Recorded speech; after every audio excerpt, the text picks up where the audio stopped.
Aujourd'hui, 13 avril 2016, déjà un mois qu'a eu lieu l'attaque terroriste de Grand Bassam. Devoir de mémoire, nous remontons le temps pour faire la lumière sur ce jour qui restera pour longtemps marqué dans l'histoire de notre pays.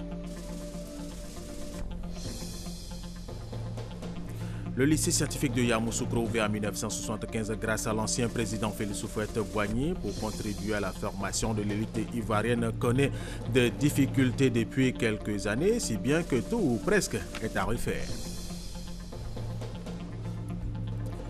2 soldats français au Mali sont morts des suites de leurs blessures après l'explosion hier mardi d'une mine contre leur véhicule blindé qui avait déjà tué un autre militaire. Le président français François Hollande a exprimé sa grande tristesse pour ces nouveaux décès survenus lors d'une opération de la force française Barkhane au nord du Mali. Mesdames et messieurs, bienvenue et merci de suivre les informations sur RTI 1. Et cela fait un mois qu'il y a eu l'attentat terroriste à la plage de Grand Bassam, attaque qui avait fait plusieurs morts et blessés. Les forces ivoiriennes étaient intervenues promptement pour limiter les dégâts. Devoir de mémoire, nous remontons le temps pour faire la lumière sur ce jour qui restera pour longtemps marqué dans l'histoire de la Côte d'Ivoire. La rédaction de RTI 1 va consacrer son édition de 20h à cette attaque barbare qui a eu lieu le dimanche 13 mars dernier à Grand Bassam. Autre aspect de l'actualité, le président de la République, Alassane Ouattara, a donné un cours magistral hier au Forum des marchés émergents devant plusieurs personnalités. Il a exposé sa vision du monde et singulièrement de l'Afrique en 2050. La rencontre qui s'est déroulée à la Banque de France a vu la présentation de l'ouvrage intitulé « Le monde en 2050 pour une communauté mondiale plus juste, plus prospère et plus harmonieuse ». Envoyé spécial à Paris pour RTI 1, Abiba Dambélé-Saoué. Devant 140 participants, le docteur Alassane Ouattara a présenté sa vision d'une population africaine qui représente 1/6 de la population mondiale, soit un peu plus de 1,2 milliard et qui comptera pour 54% de la croissance démographique mondiale d'ici à 2050, pour une population estimée à 10 milliards d'individus. Selon le président Alassane Ouattara, la population africaine rattrapera celle des régions les plus développées, comme l'Amérique du Nord, dès 2018. Ainsi, le Nigeria deviendra le 3e pays le plus peuplé devant le Brésil, les États-Unis, l'Indonésie et le Pakistan. La République démocratique du Congo et l'Éthiopie feront partie des 10 pays les plus peuplés au monde. Cette forte croissance, selon le président Alassane Ouattara, sera encore plus prononcée en ce qui concerne la population d'actifs. La plus grande partie de la progression du nombre d'actifs dans le monde reviendra au continent africain. En Afrique subsaharienne, cette population active passera de 518 millions à 1,3 milliard en 2050. Devant ce constat qui démontre le dynamisme de la croissance démographique en Afrique, les dirigeants du continent mais également du reste du monde, se doivent de gérer avec responsabilité cette explosion démographique. Des défis importants restent à relever. L'éducation et la formation de cette jeunesse, ainsi que son intégration sur le marché du travail. Dans 35 ans, l'Afrique sera le continent le plus peuplé au monde. Plus que l'Europe, plus que l'Asie, plus que l'Amérique. Et nous aurons également une population qui va représenter 55% de la population mondiale. Une population jeune, une classe moyenne importante. Alors tout cela demande un certain nombre de décisions à prendre dès à présent. Parce que vous voyez, à la date d'aujourd'hui, la Côte d'Ivoire a plus de 75% de la population qui a moins de 35 ans. Donc dans 35 ans, c'est vous dire quel sera le pourcentage. Et cela veut dire que nous avons à investir dans l'éducation. C'est pour ça que nous avons l'école obligatoire, dans les universités, parce qu'il faut de l'enseignement supérieur, dans la formation professionnelle, et ainsi de suite, mais surtout dans la santé, parce que nous voulons que ces jeunes gens soient en bonne santé. Le deuxième point sur lequel j'ai insisté, c'est la nécessité pour les Européens de comprendre que si cette population est bien éduquée et qu'elle veut aller se former ailleurs qu'en Afrique, cela doit être possible. Parce qu'après tout, le continent africain accueilli, volontairement ou pas, des populations d'autres continents qui ont même colonisé à un moment donné le continent africain. Donc ces questions de migration doivent être revues au plan politique avec beaucoup plus de sérénité. Donc j'ai insisté sur le fait que les Africains ne veulent pas aller en dehors du continent, sauf pour essayer d'améliorer donc leurs connaissances, leur expérience, et que ceci est important pour que donc il y ait cette coopération qui soit de confiance. Le troisième élément, c'est la responsabilité de nos pays, de faire en sorte que nos jeunes soient bien éduqués, bien soignés, bien formés, et que nous puissions leur trouver du travail. Parce que en réalité, c'est le but de la politique économique, c'est de pourvoir des emplois, notamment pour les jeunes. Et en résumé, l'Afrique est un continent d'avenir. Il y a des défis qui se posent à nous. Il y a donc une possibilité pour les Africains d'occuper une place de choix dans 35 ans, d'avoir un leadership, et tout cela doit se traduire au quotidien aujourd'hui par les politiques que nous pourrions mener. Selon Alassane Ouattara, l'Afrique vit une mutation démographique. Elle doit relever les nombreux défis posés par sa jeunesse pour bénéficier pleinement du dividende démographique, comme l'a fait la Chine et de nombreux pays asiatiques avant elle. Ce faisant, elle deviendra le prochain continent émergent à l'horizon 2050. Le président de la République, soucieux de positionner la population au centre de la croissance économique, a doté la Côte d'Ivoire d'un office national de la population et adopté en 2015 une nouvelle politique nationale de la population, intégrée dans le plan national de développement 2016-2020.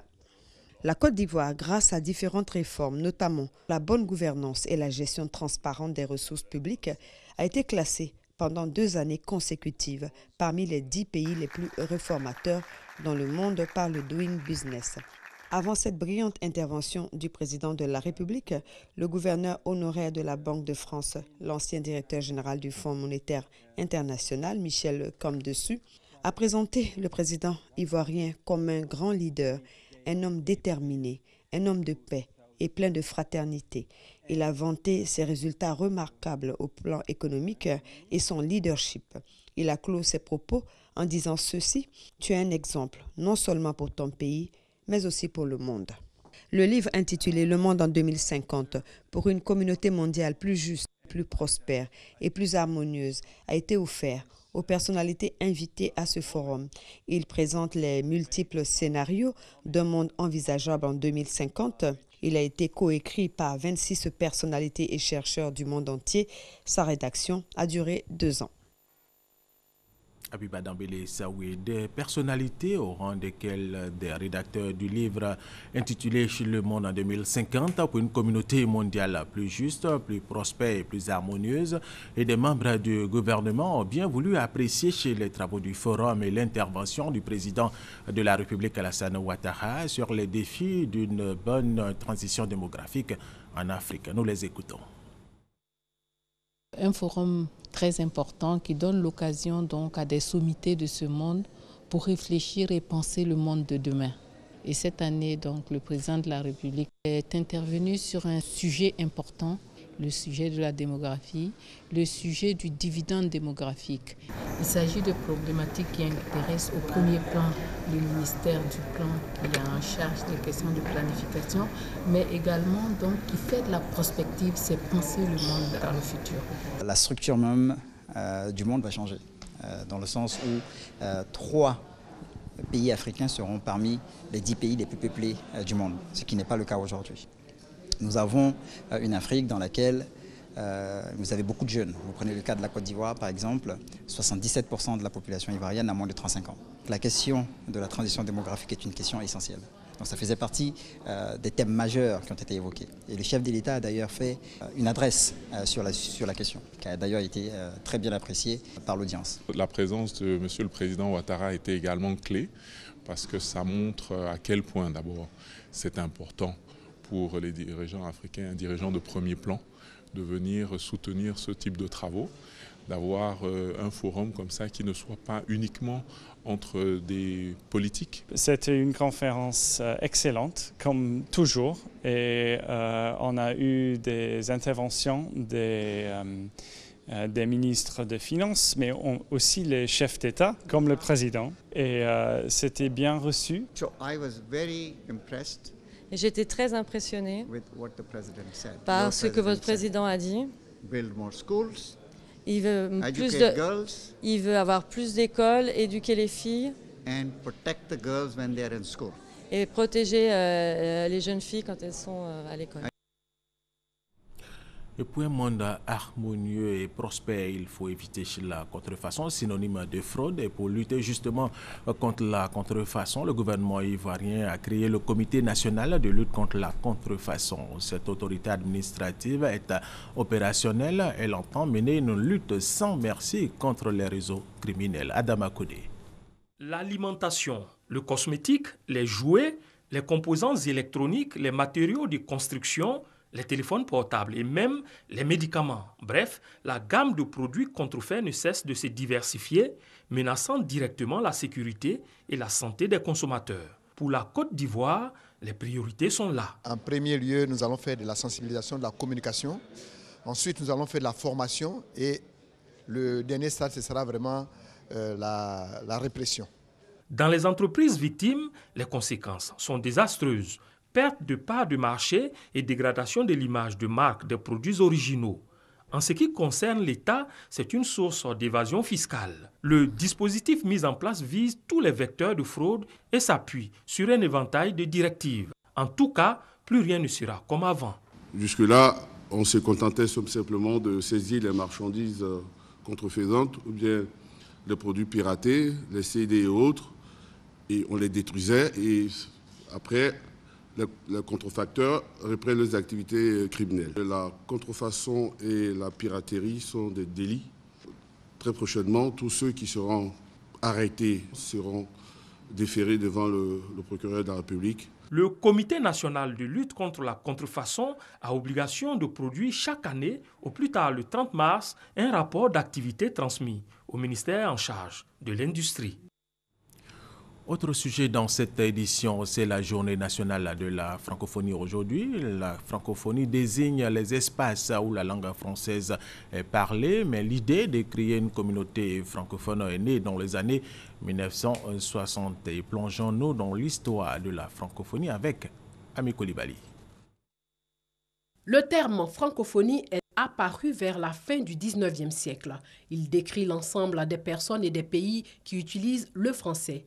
Il acquiert son sens commun lorsque, quelques décennies plus tard, des francophones prennent conscience de l'existence d'un espace linguistique partagé, propice aux échanges et à l'enrichissement mutuel.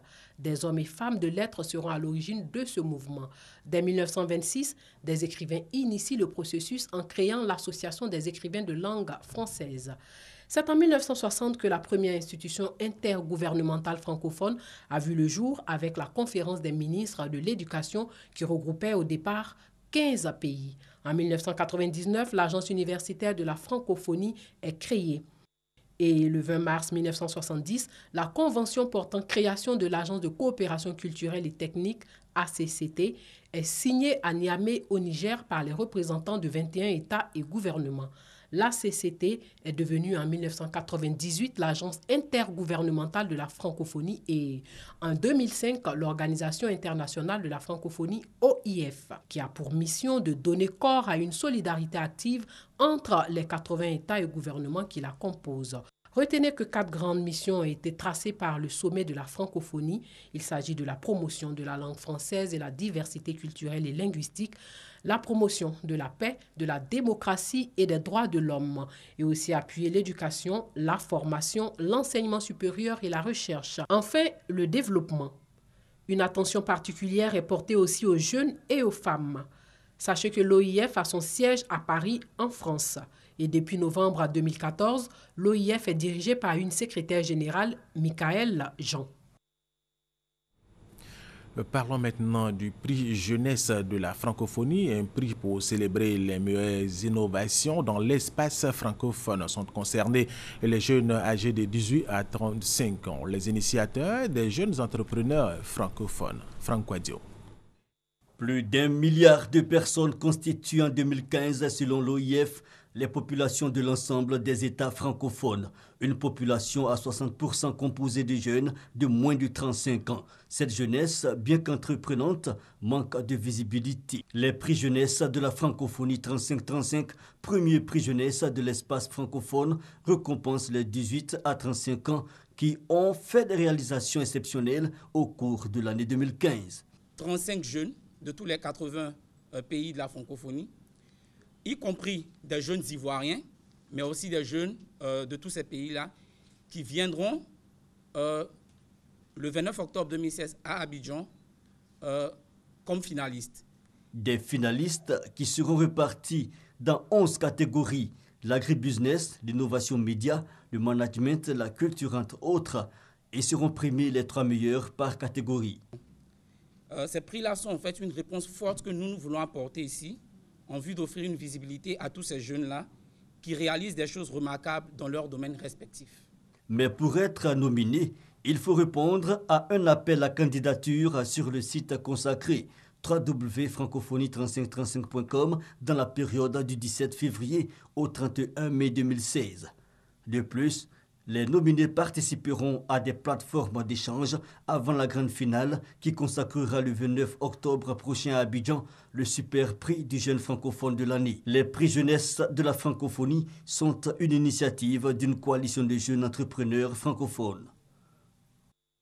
Le ministre de l'Enseignement technique et de la formation professionnelle a évalué les capacités des établissements privés sous sa tutelle. Paul Kofi veut assainir le secteur pour un enseignement et une formation professionnelle de qualité, nous dit Vénance Emaniamia.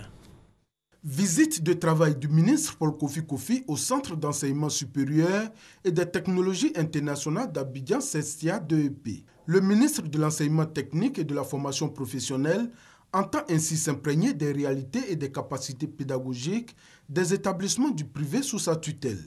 Au groupe CESTIA, le ministre s'est réjoui de voir une grande école modèle dotée d'un équipement de pointe pour une formation de qualité. Il a félicité le président fondateur Sidibé Pasta pour ses nombreux acquis qui marquent le sérieux et le dynamisme du groupe. Et je suis émerveillé parce que je constate que cet établissement a tout un dispositif d'infrastructures de haut niveau qui nous donne la garantie que les enfants sont bien formés. C'est un exemple que nous allons mettre sur la table dans le cadre de l'assainissement des établissements privés pour qu'on s'inspire de ce qui est fait ici. Pour le fondateur, il s'agit de continuer à rester dans l'excellence en s'équipant davantage, en ouvrant de nouvelles filières innovantes. Le ministre nous a fait voir son projet d'assainissement des écoles.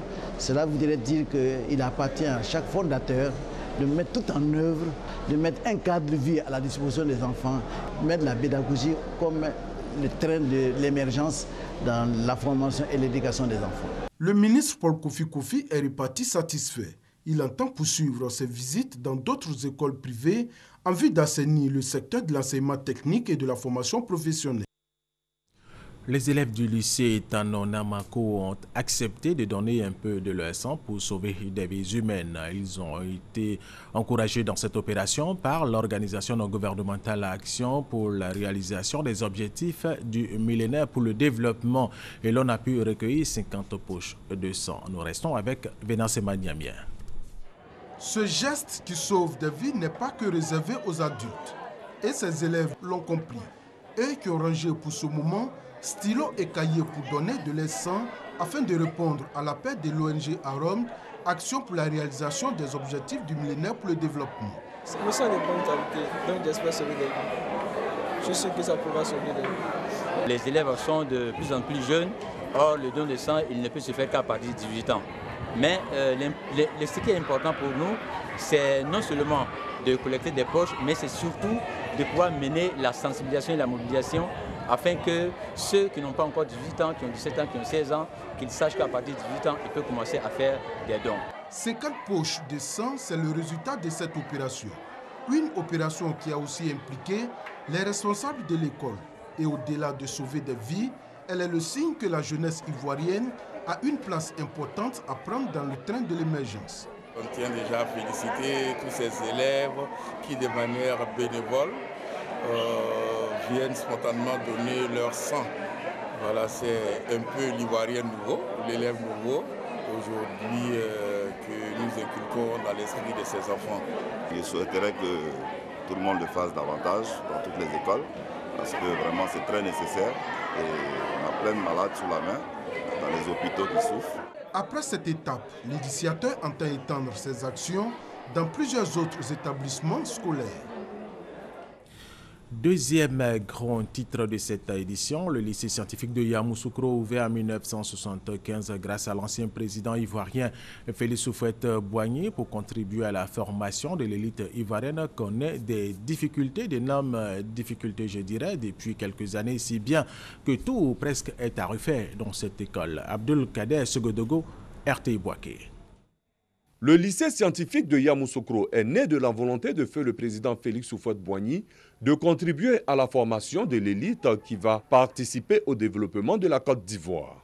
Depuis 1975, après les examens à grand tirage que sont l'entrée en 6e et le BEPC, les meilleurs élèves des différentes régions du pays sont orientés au lycée scientifique de Yamoussoukro. C'est toujours sur le critère de l'excellence que les élèves sont sélectionnés et emmenés ici. Moi, je viens du collège moderne du Plateau et mes parents vivent à Cocody. C'est là-bas que j'ai fait de la 6e jusqu'en 3e et j'ai été orienté ici en classe de seconde C1. Justement à cause de mes moyens en maths et en physique, j'ai sûrement été envoyé ici parce que j'avais 19 en maths et 19 en physique. Un des atouts du lycée scientifique de Yamoussoukro, en dehors de la qualité de l'enseignement, était incontestablement son environnement, un cadre favorable aux études. Malheureusement, depuis une décennie, l'aspect plutôt coquet de l'entrée du lycée cache bien certaines réalités. Salles de classe sans porte et fenêtres, insalubrité, danger électrique dans certaines salles de classe, des laboratoires sans âme. Les toilettes, ne vous y approchez pas. L'odeur nauséabonde, vous vous en souviendrez à vie. Salles de spectacle, piscine et autres cadres pour décompresser après des cours intenses sont à vite oubliés. Ils n'existent plus. La joie d'être admis dans ce prestigieux établissement, aujourd'hui s'estompe dès qu'on y entre. Le rêve que j'ai eu depuis tout petit n'est vraiment pas ce qui est. Parce que l'état des lieux, les salles de classe, il n'y a même pas d'expérience. Les labos sont gâtés et vraiment c'est déplorable. Je regrette, ce n'est pas ce à quoi je m'attendais. Justement, ce qui fait mal, c'est de se rendre compte que tous ces jeunes qu'on prend à leur famille, on prend à leurs parents, sur la base de leur mérite, en leur disant « vous êtes brillants, venez, nous voulons vous donner une meilleure formation en vous mettant dans un cadre particulier », de se rendre compte que ces enfants-là viennent et sont dans une telle souffrance. Parce que c'est une souffrance. Les enfants sont dans une réelle souffrance. En attendant que le gouvernement prenne des mesures, les anciens de ce lycée s'organisent. Un devoir de reconnaissance pour le scientifique la belle d'hier, devenu la fanée d'aujourd'hui. Un don de matériel de salubrité est fait. À ce jour, le lycée scientifique de Yamoussoukro abrite deux autres établissements, le Mix 1 et le Mix 2. À Yamoussoukro, tous espèrent voir ces deux établissements délocalisés et des travaux entamés pour la rénovation du lycée scientifique. Un véritable devoir de mémoire pour feu le président Félix Houphouët-Boigny. Et sachez qu'en moins d'une année, 13 villages ont été électrifiés dans la région du Gontougo, c'est au nord-est de la Côte d'Ivoire, cela grâce au programme présidentiel. L'objectif de ce programme dans cette localité fait passer le nombre de villages électrifiés dans la région qui était de 99 en 2015 à 212 d'ici à la fin de l'année 2016. Victorine Yaoyoboué. Sur environ 470 villages que compte la région du Gontougo, seulement 112 sont électrifiés. La mise sous tension du 112e village Yaokokoroko a été faite par le ministre Kobena Kwasi Adjoumani, venu réaffirmer la volonté du chef de l'État de doubler le nombre de villages électrifiés dans la région d'ici fin 2016. Ce programme spécial du président Alassane Ouattara vise à rattraper le retard accusé par le Gontougo en matière d'électrification rurale. Depuis la visite officielle du chef de l'État dans la région en juillet 2015, Yaokokoroko est le 13e village à être relié au réseau électrique national. Le président du conseil régional du Gontougo, Ignace Kosono, se réjouit de cette assistance du président de la République et du gouvernement en vue de booster le développement de cette région. En plus de l'électrification, une ambulance a été remise au centre de santé de Yaoundé-Kokoroko, ce qui devrait faciliter désormais l'évacuation des malades. Et tout à fait autre chose à présent. La ville de Daloa vient d'abriter la première édition de la foire agricole avec pour thème les opportunités d'investissement dans le Haut-Sassandra. Plusieurs producteurs agricoles et éleveurs ont pris part à cette foire dont le but est d'amener les jeunes à s'insérer à l'agriculture. Thérèse Tapeyoboué. La région du Haut-Sassandra regorge d'énormes potentialités agricoles. Le café, le cacao, la banane plantain, le riz et bien d'autres produits. Mais ces potentialités de la région restent méconnues. Cette première édition de la foire agricole dans le Haut-Sassandra a donc pour but de présenter ces potentialités au grand public. Beaucoup d'études ont été faites pour pouvoir améliorer tout ce que nous avons comme produits animaux, produits végétaux. Et tous ces efforts qui ont été faits sont, je dirais, rangés dans les placards. Et donc nous disons que c'est le moment d'exposer vraiment toutes les potentialités en matière agricole. Cette première foire agricole qui est dédiée aux éleveurs, aux agriculteurs, aux entrepreneurs du secteur agricole est une réussite, c'est une première. Il faudrait que ça soit une identité dans le Haut-Sassandra. Cette première édition a réuni, outre les producteurs agricoles, des éleveurs. On parle de l'autosuffisance alimentaire. La viande est encore déficitaire en matière de production en Côte d'Ivoire. Donc produire ce genre de porc nous permet de produire de la viande et de rendre notre pays dépendant vis-à-vis de ses propres ressources. Organisée par la Jeune Chambre internationale dans le cadre de son programme d'activité, cette foire a été l'occasion pour les producteurs agricoles et les éleveurs d'échanger avec les opérateurs économiques du monde agricole de la région afin de faciliter les investissements. Le sous-préfet central de Daloa a félicité la Jeune Chambre internationale pour cette initiative qui va aider aussi la jeunesse à s'intéresser à l'agriculture. Il a souhaité, pour les éditions prochaines, voir la présence de tous les producteurs de la région du Haut-Sassandra. Nous vous le disions dans nos titres, 2 soldats français au Mali sont morts des suites de leurs blessures après l'explosion hier mardi d'une mine contre leur véhicule blindé qui avait déjà tué un autre militaire. Le président français François Hollande a exprimé sa grande tristesse pour ces nouveaux décès survenus lors d'une opération de la force française Barkhane au nord du Mali.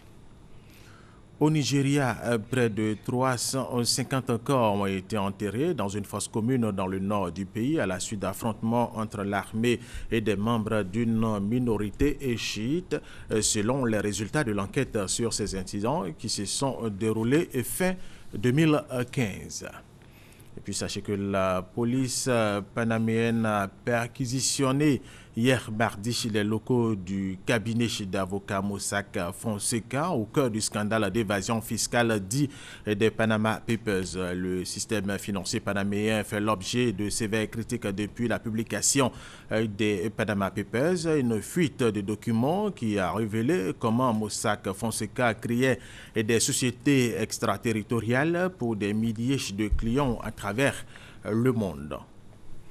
Nous vous le disions également dans nos titres, cela fait un mois qu'il y a eu l'attentat terroriste à la plage de Grand Bassam, attaque qui avait fait plusieurs morts et blessés. Les forces ivoiriennes étaient intervenues promptement pour limiter les dégâts. De voix de mémoire, nous remontons le temps pour faire la lumière sur ce jour qui restera pour longtemps marqué dans l'histoire de la Côte d'Ivoire. Et c'est avec Alexis Ouedraogo.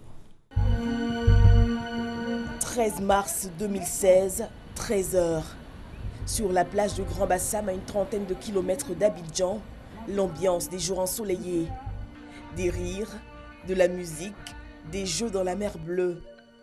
Soudain, des tirs. Des individus armés ouvrent le feu. Sur leur passage, plusieurs corps s'écroulent inertes. Ils sont touchés par des balles de Kalachnikov. C'est la débandade. Pour la première fois en Côte d'Ivoire, le terrorisme vient de frapper.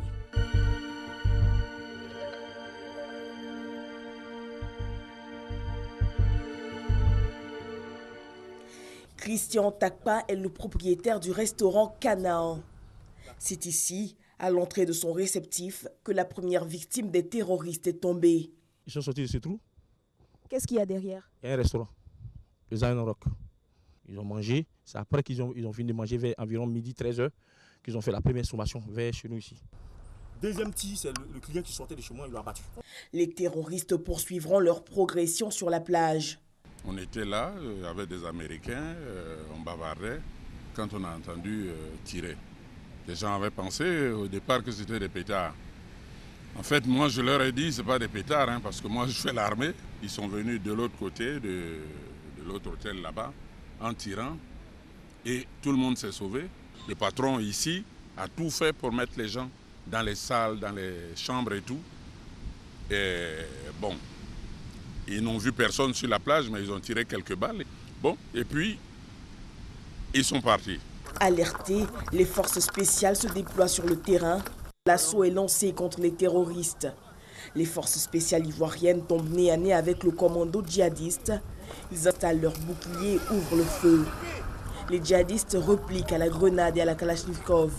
3 d'entre eux sont rapidement éliminés, mais 3 forces spéciales aussi sont tuées.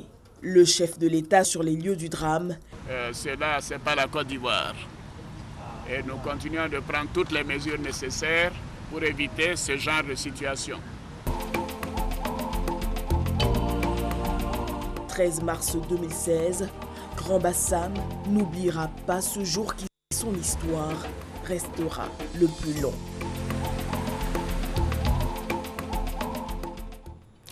Alexis Ouedraogo, et par rapport à l'attentat de Grand Bassam, la cérémonie de remise de chèques aux opérateurs économiques et à la mairie a eu lieu ce midi même à Grand Bassam. Ce sont 300 millions de francs CFA que le gouvernement a apporté comme soutien. Les hôteliers ont reçu 200 millions de francs CFA contre 50 millions de francs CFA pour la mairie et 50 autres millions pour les artisans.